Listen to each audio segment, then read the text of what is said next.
Hello friends, I'm Irfan and you're watching my YouTube channel Irfan Creates। तो friends, जैसा मैंने आपको कहा था स्केच के दो पार्ट होंगे। तो ये फाइनल पार्ट है स्केच का।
तो फ्रेंड्स ये था स्केच का पार्ट 2।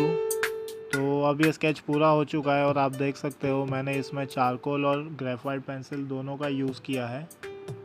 तो अगर आपको ये वीडियो अच्छा लगा और मेरा स्केच पसंद आया आपको, तो प्लीज़ इस वीडियो को लाइक, शेयर और मेरे चैनल को सब्सक्राइब कर दीजिएगा। और अगर आपको अपना स्केच बनवाना है तो आपको डिस्क्रिप्शन में मेरा ईमेल आईडी मिलेगा। प्लीज़ मुझे इनबॉक्स में मैसेज कीजिए और अपनी पिक हाई क्वालिटी के साथ मुझे मेल कर दीजिएगा। Okay friends, so take care of yourself and bye bye friends.